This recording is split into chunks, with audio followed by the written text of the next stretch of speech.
Waqi'ah is derived from the verb waqa'a yaqa'u, which can either mean for something to happen, like hadatha, or to fall, but not any kind of falling. It's that hard fall of a heavy object, dropped from a high position.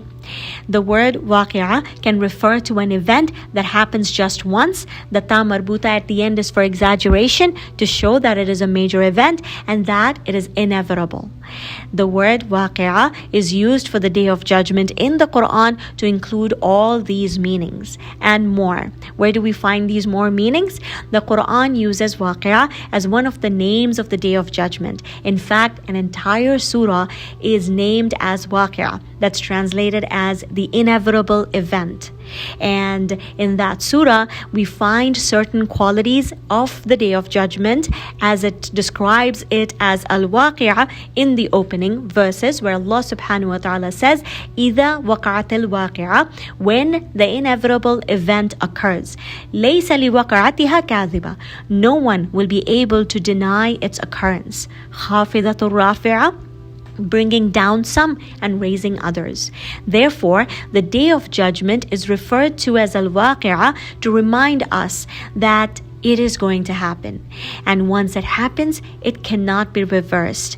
And it will also set the scales right on that day. What does that mean? خَافِضَةٌ رَافِعَةٌ. That's what the ayah is implying. It is going to set the scales right, meaning man will be granted his true status based on his book of deeds. Maybe a person by unjust means was able to secure a high rank for himself in this dunya, like we had with Fir'aun. But on the Day of Judgment, he will be brought down to his level according to his deeds.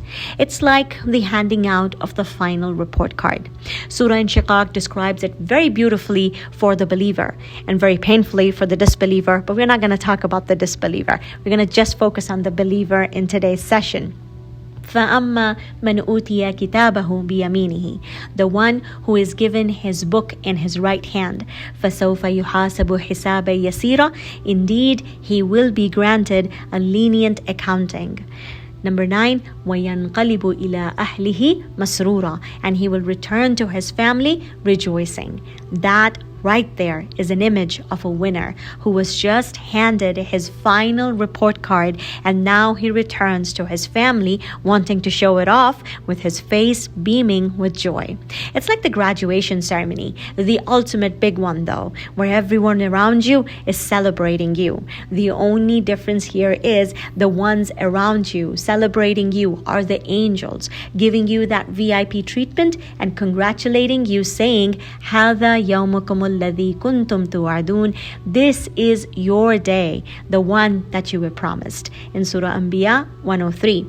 So next time we hear the word al-waqi'ah, let it remind us to make that dua to Allah subhanahu wa ta'ala, that He grant us all an easy accounting, so that we can have our moment of fame as well, so that we can have that moment when we with joy and pride show off that final report card. What is that dua? Allahumma hasibni hisaban yasira. Oh Allah, grant me an easy and lenient accounting.